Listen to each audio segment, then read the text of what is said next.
Tadbirkorlarni mavjud muammolarni o'rganish va joyida hal etish maqsadida viloyat mas'ullari tomonidan joylarda sayyor qabullar tashkil etilmoqda. Viloyat davlat soliq boshqarmasi boshlig'i ishtirokida Konimix tumanida bo'lib o'tgan ana shunday tadbir haqida muxbirimiz xabar beradi.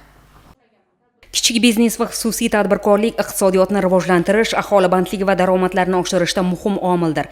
Ushbu soha vakillarini har tomonlama qo'llab-quvvatlash maqsadida ko'plab me'yoriy hujjatlar qabul qilindi. Konimix tumanida bo'lib o'tgan uchrashuvda ham qabul qilinayotgan me'yoriy hujjatlar va ularda tadbirkorlarga berilayotgan imkoniyat, imtiyozlar haqida batafsil tushunchalar berildi. Qayd etilganidek, bugungi kunda tadbirkorlarning huquqlarini ta'minlash borasida barcha davlat boshqaruv organlari hamkorligida olib borilayotgan tadbirlar natijadorlikka xizmat qilmoqda. Jumladan, hududlarda tashkil etilayotgan uchrashuvlar orqali ularning mavjud muammolari yechimiga e'tibor qaratilayotgani ta'kidlandi. Shundan kelib chiqib, muloqotlarda hududdagi kichik biznes vakillarining mavjud muammolari va ularni hal etishga e'tibor qaratildi. Jumladan, yuridik shaxslarning soliq hisobotlari, quyosh panellarini o'rnatish natijasida soliq imtiyozlarini qo'llash, auksion platformasi orqali ko'chma savdo obyektlarini olish kabi ko'plab masalalar o'rganildi.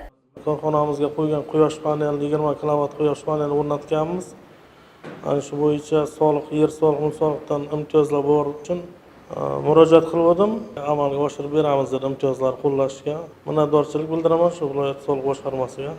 Soliq boshqarmasi tegishli bo'lim boshliqlari ishtirokida har bir murojaat qonuniy o'rganilib, ayrim masalalar uchrashuvning o'zida tezkor yechim topdi. Ba'zi masalalar bo'yicha aniq muddatlar belgilandi.